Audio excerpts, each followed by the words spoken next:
Internally, we've got this neo-Marxist woke ideology. Censorship spreads like a cancer. The good thing is more and more Canadians are waking up to it and saying, no. Ronald Reagan got a great quote, which I'm sure everyone's familiar with, but freedom is never more than just one generation away from extinction. Yeah. So true. And he goes on to saying it's not something that is just, how does he say it? Bequeathed by bloodstream, or he goes on talking about how it just passed on. It's not like a family antique. It's not like a grandfather clock, which you don't have to do too much maintenance on it, but it gets passed on from generation to generation. And other than a bit of maintenance, it's there, right? Freedom is not like that. It has to be relearned. You got to be vigilant. You got to be protective on it. You got to hand it down to the next generation and know what it costs as well. And a quick question for you then, maybe on your guys' history and things that you have seen. How is our Constitution as Canadians, as a Canada Constitution, is it built to protect individual rights correctly, or has it been hollowed out over the course of the last, call it decade or however you want, of this cultural erosion, some people might say? Well, both. I mean, the Charter on the whole is a pretty good document. It unfortunately excludes property rights, which means that if the government takes your property and provides no compensation, you could go into the court of public opinion and, you could talk to your MLA or your MP, but you cannot take that to court and say it's a violation of my constitutional rights, because we don't have a constitutional right to own and enjoy property.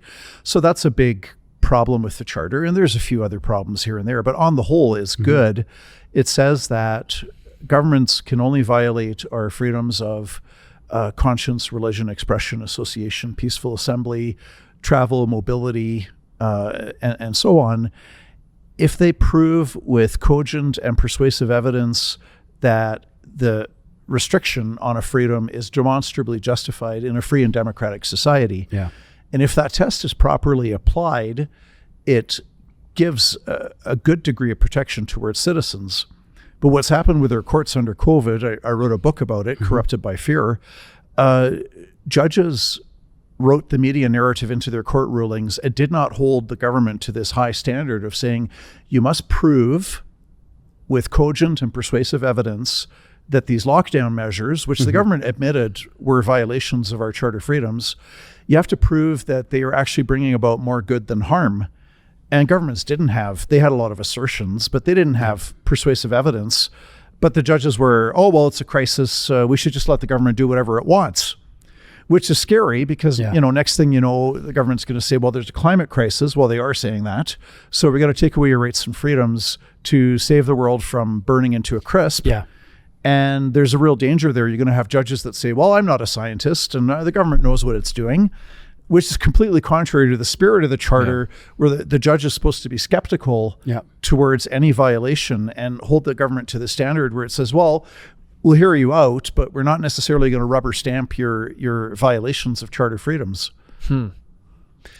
One of the things I wanted to ask you was, and I think I have a general idea in my head, but for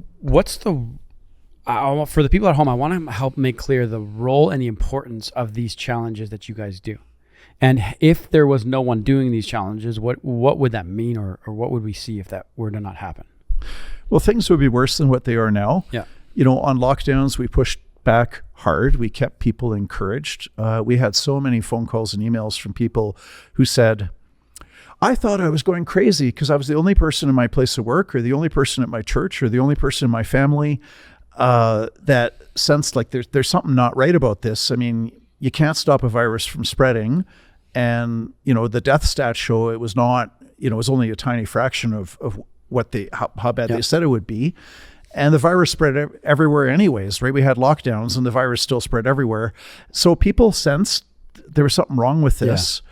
And so we were a voice of hope and encouragement, because there's a group there and they got a bunch of lawyers, and the lawyers are saying these are not justified violations of our Charter rights and freedoms. Yeah. So, we've lost a lot of these COVID lockdown cases.